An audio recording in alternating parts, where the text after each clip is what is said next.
So it's the 8th of July and I'm sitting on top of Signal Rock. We're still in the chapter 20, the flight in the heather, the rocks.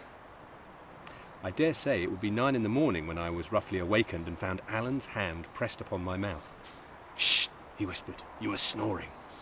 "Well," said I, surprised at his anxious and dark face. "And why not?" He peered over the edge of the rock and signed me to do the like. It was now a high day, cloudless and very hot. The valley was as clear as in a picture. About half a mile up the water was a camp of redcoats. A big fire blazed in their midst, at which some were cooking, and nearby, on the top of a rock about as high as ours, there stood a sentry, with the sun sparkling on his arms. All the way down along the riverside were posted other sentries, here near together, there widely scattered. Some planted like the first on places of command, some on the ground level and marching and counter-marching so as to meet halfway. Higher up the glen, where the ground was more open, the chain of posts were continued by horse soldiers, whom we could see in the distance riding to and fro. Lower down, the infantry continued, but as the stream was suddenly swelled by the confluence of a considerable burn, they were more widely set and only watched the fords and stepping stones. I took but one look at them and ducked again into my place. It was strange indeed to see this valley, which had lain so solitary in the hour of dawn, bristling with arms and dotted with the redcoats and breeches. "You see," said Alan, "this was what I was afraid of, Davy, that they would watch the burnside.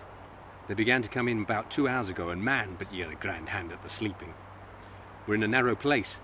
If they get up the sides of the hill, they could easily spy us with a glass, but if they'll only keep in the foot of the valley, we'll do yet. The posts are thinner down the water, and come night we'll try our hand at getting by them." "And what are we to do till tonight?" I asked. "Lie here," says he, "and burstle." That one good Scotch word, burstle, was indeed the most of the story of the day that we had now to pass. You are to remember that we lay on the bare top of a rock like scones upon a girdle. The sun beat upon us cruelly. The rock grew so heated a man could scarce endure the touch of it, and the little patch of earth and fern which kept cooler was only large enough for one at a time.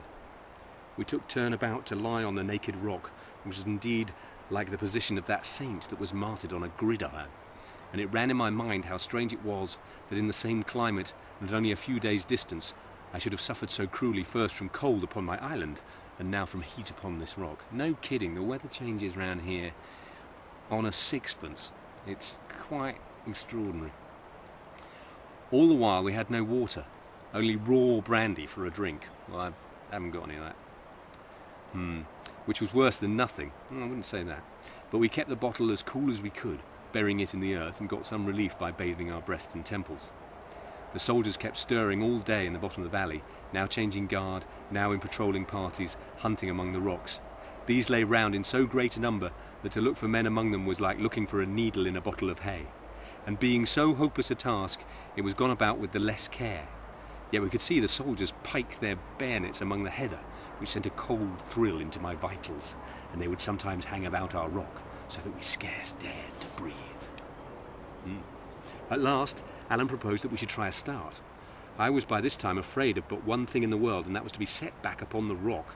Anything else was welcome to me, so we got ourselves at once in marching order and began to slip, from rock to rock, one after the other, now crawling flat on our bellies in the shade, now making a run for it, heart in mouth. The soldiers, having searched this side of the valley after a fashion, and being perhaps somewhat sleepy with the sultriness of the afternoon, had now laid by much of their vigilance and stood dozing at their posts, or only kept a lookout along the banks of the river. So that in this way, keeping down the valley and at the same time towards the mountains, we drew steadily away from their neighbourhood. But the business was the most wearing I had ever taken part in. A man had need of 100 eyes in every part of him to keep concealed in that uneven country and within cry of so many and scattered sentries. When we must pass an open place, quickness was not all, but a swift judgment not only of the lie of the whole country, but of the solidity of every stone on which you must set foot. For the afternoon was now fallen so breathless that the rolling of a pebble sounded abroad like a pistol shot, and we would start the echo calling among the hills and cliffs. By sundown we had made some distance, even by our slow rate of progress, though to be sure the sentry on the rock was still plainly in our view. But now we came on something that put all our fears out of season, and that was a deep rushing burn, that tore down in that part to join the Glen River. At the sight of this, we cast ourselves on the ground and plunged head and shoulders in the water, and I cannot tell which was the more pleasant, the great shock as the cool stream went over us, or the greed with which we drank it.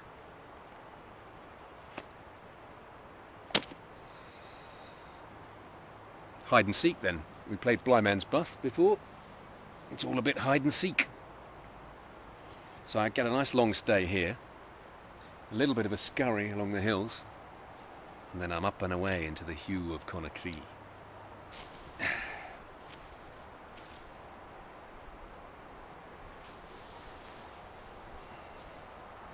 If anyone has stories of secret hiding places, I'd love to hear them. This isn't very secret at all. Lots of tourists come up here. If I keep the camera rolling long enough, perhaps we'll catch one of them.